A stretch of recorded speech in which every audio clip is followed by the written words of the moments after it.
Catherine Bernardo galit pa rin kay Daniel Padilla, ayaw marinig ang pangalan.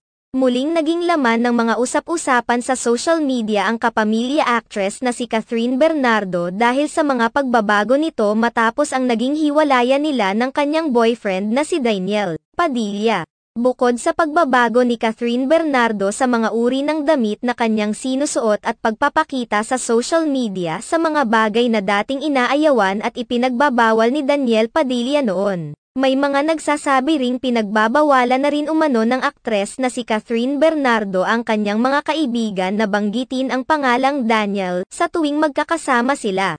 Sa kamakailang episode ng online show ni na Christy Ferman na Showbiz Now na ipinahayag niya ang nakarating sa kanyang impormasyon patungkol sa paraan ng pag-move on ng aktres na si Catherine Bernardo sa kanyang dating nobyo na si Daniel Padilla na nakarelasyon niya sa loob ng mahigit 11 years.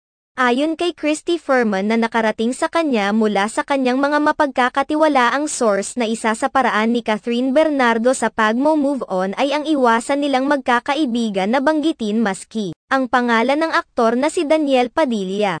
Ayon pa kay Christy Ferman, lahat ng mga Daniel ay nadadamay sa pag-move on ni Catherine Bernardo dahil ayaw na umano ng aktres na naririnig ang pangalan nito. Dagdag pa ni Christy Ferman na nasa stage pa umano ng moving on si Catherine Bernardo mula sa matinding heartbreak kaya naman maiintindihan naman siguro dahil lahat naman siguro ay magkakaroon ng ganitong emosyon. Ipinahayag pa ni Christy Ferman na may dalawang gasgas na linya na ginagamit ang mga babaeng katulad ni Catherine Bernardo. Una narito ang change topic please. Ang pangalawa at mas harsh ay please don't say bad words. Matatandaan na naging kontrobersyal ang hiwalayan ni na Daniel Padilla at Catherine Bernardo dahil sa mga naglabasang issue patungkol sa pambababae at pangangaliwa ni Daniel Padilla. Bagamat wala namang pahayag at paglilinaw si Daniel Padilla at Catherine Bernardo patungkol sa totoong dahilan ng kanilang hiwalayan, marami ang naghinalang may katotohanan ito dahil napabalitang ayaw nang makasama muli ni Catherine Bernardo si Daniel Padilla sa kanyang mga future projects.